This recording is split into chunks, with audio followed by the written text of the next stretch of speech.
धक्का मुक्की पुलिस के द्वारा की गई, जिस तरीके से लोकतंत्र के गले को घोंटा जा रहा है, जरूरत है एक मजबूत आवाज की बिहार से। यह दोनों बड़ा व्यापक बदलाव के जो हमारे आदरणीय नेता प्रकाश अंबेडकर साहब हैं, हम लोग मिलकर हाथरस की घटना के खिलाफ बिहार से एक आवाज उठाएंगे। निंदा करते हैं जो हाथरस जाने के क्रम में कांग्रेस के नेता,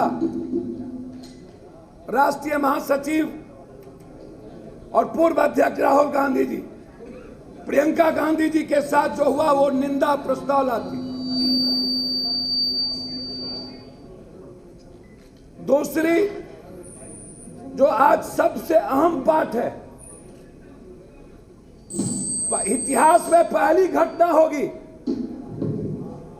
नॉमिनेशन का डेट शुरू हो गया। दुनिया की आजादी में शायद ऐसी घटना नहीं होगी कि कोई पार्टी का सीट शेयरिंग नहीं हुआ, किसी ने अपनी सीट की घोषणा नहीं की, कोई राष्ट्रीय पार्टी अपना नामांकन नहीं किया।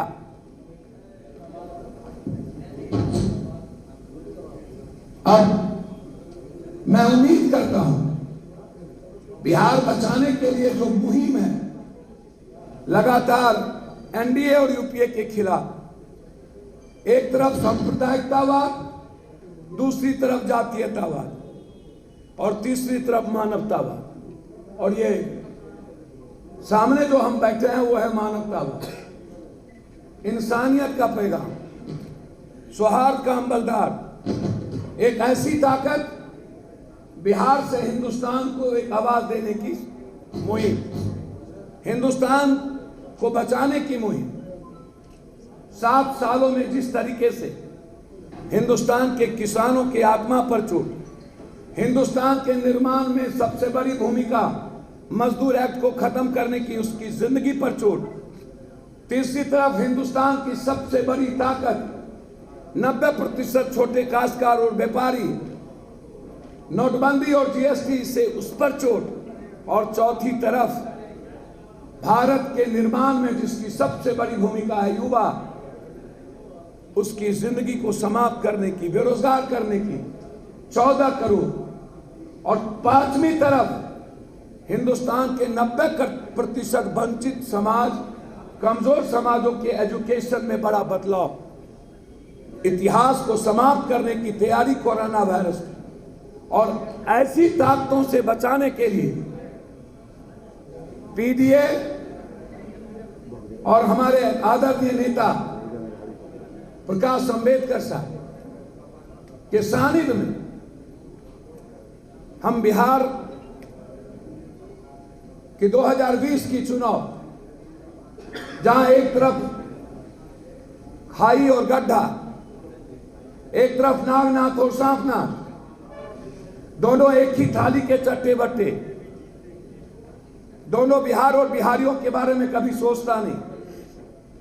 2006 में एमएसपी के न्यूनतम मूल्यों पर चोट किया नीतीश ने, बिहार के युवाओं को मरने पर मजबूर किया नीतीश ने, जिस नीतीश के पास 15 साल के बाद कोई मुद्दा नहीं, सिवाय ऐश्वर्या, सिवाय रघुवंश बाबू, सिवाय सुशांत, सिवाय लाश पर राजनीति के, बस उनके पास मुद्दे एक ही कि हमारे सामने कोई नहीं। नीतीश बाबू आपके सामने पूरे बिहार का यूथ है, बिहारी है। नीतीश बाबू आपके सामने पूरे बिहार की असुरक्षित बेटी है, और सबसे ज्यादा जुल्म और हिंसा जो आज दहशत में, डर और अभाव में जी रही है, वो दलित और वंचित समाज है, वह प्रवासी मजदूर है, और आपके सामने सबसे ज्यादा चिंतित वो लोग हैं जिसको आपने हाथों को खाली कर दिया। यह गठबंधन उम्मीद करता है कि पूरी सानिध्य प्रकाश अंबेडकर जी के नेतृत्व में ये पूरी गठबंधन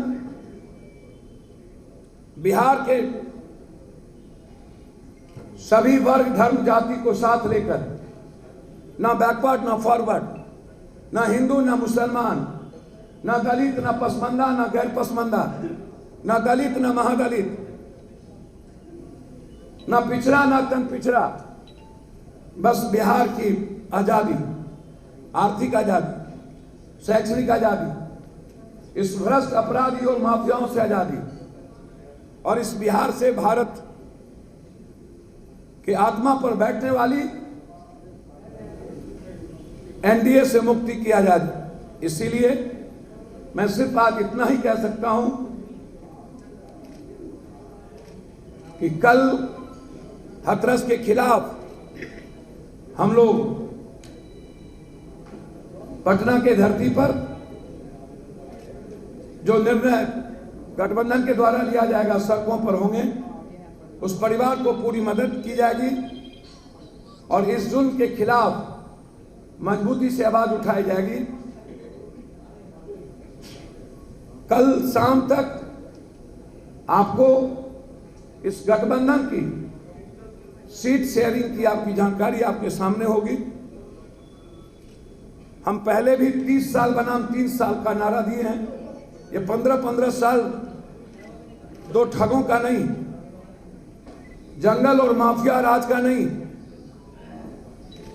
ये प्रकाश अंबेडकर साहब के सानिध्य और नेतृत्व में हम आगे बढ़ेंगे और बिहार बचाएंगे। बहुत बहुत धन्यवाद। मैं चाहूंगा पहले प्रकाश अंबेडकर साहब अपनी बात कहेंगे, फिर आपको जो पूछना होगा हमसे आप पूछिए। धन्यवाद। मैं सभी पत्रकारों का स्वागत करता हूं। जिस तरह से पप्पू यादव ने कहा कि सीटों का कल तक विवरण जो है वो किया जाएगा, एक बैठक हो चुकी है। यशवंत सिन्हा जो है उनके जो ग्रुप है उनके प्रतिनिधि थे, पप्पू यादव उनका जो एक ग्रुप है उसके प्रतिनिधि थे, और वंचित का जो एक ग्रुप था उसके एक प्रतिनिधि है। लगभग पहले फेज का जो है वो तय कर चुके हैं।